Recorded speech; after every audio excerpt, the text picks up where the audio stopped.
اسرائیل اور ایران کے درمیان کسی وقت بھی جنگ ہو سکتی ہے۔ اسرائیل کے دو بڑے شہر بمباری کی زد میں آ سکتے ہیں، ایک تل ابیب اور دوسرا حیفا شہر۔ اور آپ کو یہ بھی بتا دیں کہ حیفا کی بندرگاہ کے اوپر بھی نشانہ بنایا جا سکتا ہے۔ اسرائیل نے اس حوالے سے ریڈ الرٹ جاری کر دیا ہے، دونوں ملک ایک دوسرے کے اوپر بمباری کر سکتے ہیں۔ اس کی وجہ یہ ہے کہ امریکہ کی پینٹاگن نے اعلان کیا ہے کہ ایران کے حمایت یافتہ 19 لوگ 2 روز قبل سیریا کے بارڈر کے اوپر مارے گئے تھے۔ یہ 19 ٹرکوں کا قافلہ تھا اور 19 ٹرکوں کے اندر ایک لوگ سوار تھے اور ٹرکوں سے تیل بھر کے سیریا سے لبنان پہنچایا جا رہا تھا کہ اچانک اس کے اوپر اسرائیل نے ایئر سٹرائک کی۔ اسرائیل نے ایئر سٹرائک کی نہیں کی بلکہ وہاں پر میزائل بھی گرائے، جس میں 19 کے 19 ٹرک برباد ہو گئے۔ اور ایران نے یہ کہا تھا یہ صرف اور صرف لبنان کے اندر تیل کی کمی کو پورا کرنے کے لیے ایران والے یہ ٹرک بھیج رہے تھے، لیکن اسرائیل کا یہ ماننا تھا کہ یہ ٹرک تیل کے نہیں تھے بلکہ ان کے اندر بہت سارا اسلحہ تھا، اور اسلحے کی موجودگی جیسے ہی ظاہر ہوئی تو ویسے ہی اسرائیل کی ایئر سٹرائکس ہوئی، اور اسرائیل نے بہت بڑے پیمانے پر ایران کو یہ والا دھچکا دیا ہے۔ اور اب یہ پریڈکشن کی جا رہی ہے کہ ایران اس کا بدلہ لے گا۔ ایران دیکھیے کہ امریکہ کو بدلہ لینے میں نہیں چھوڑ سکتا، تو اسرائیل کیا چیز ہے؟ ایران نے سال 2020 کے اندر قاسم سلیمانی کی موت کے وقت بغداد کے اندر اپنی میزائلوں کی مدد سے امریکہ کے بیس کو نشانہ بنایا تھا۔ اب اسرائیل کو اسی طریقے سے نشانہ بنانے کی کوشش کر رہا ہے۔ ایران اس حوالے سے پر بھی تول رہا ہے۔ خیر، اس حوالے سے ہم آپ کے ساتھ کچھ اہم چیزیں ڈسکس کرتے ہیں۔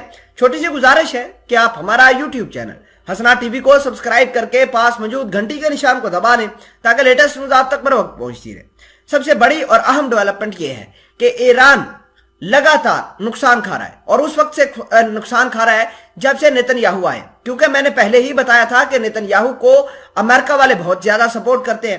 امریکہ نے یہ کہا تھا کہ نیتن یاہو ایران کے ایک ٹھکانے کو نشانہ بنائے، اور میں نے یہ بھی پریڈکشن نیتن یاہو کے آنے کے بعد کی تھی کہ ایران کے جو نیوکلیر ویپنز ہیں ان کے اوپر نشانہ ہے۔ ایران کے اعلیٰ کمانڈ جس میں پاسداران انقلاب کے جنرل بھی شامل ہیں ان کو بھی قتل کیا جا سکتا ہے۔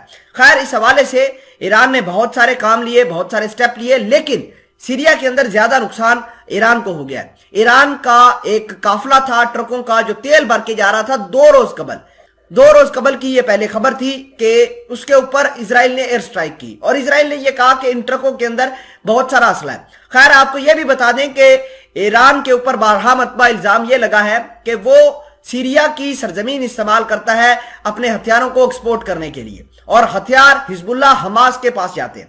خیر، لبنان کی جو حزب اللہ ہے اس نے بھی باضابطہ طور پر کہہ دیا ہے کہ ہم اس کا بدلہ لیں گے۔ اگر ہم بات کریں حماس کی تو حماس نے بھی جنگی سائرن بجانا شروع کر دیے ہیں، اور ایسا لگتا ہے کہ یہ جنگ کسی وقت بھی بڑے لیول کے اوپر میسیو سکیل کے اوپر بروک آؤٹ ہو سکتی ہے۔ اور میں یہ بھی بتانا چاہتا ہوں کہ اسرائیل کے 2 شہر دہل سکتے ہیں، ایک حیفا اور دوسرا تل ابیب۔ یہ دونوں ہی اکنامک ہب ہیں اور اسرائیل کے لیے بہت زیادہ اہمیت کے حامل رکھتے ہیں۔ اور میں آپ کو آخر میں یہ بھی بتاتا جاؤں کہ ایران نے بمباری کرنے کا فیصلہ کیا ہے، اور ایران یہ چاہتا ہے کہ تل ابیب اور حیفا شہر برباد ہوں گے تو اسرائیل کی اکنامک کمر ٹوٹے گی۔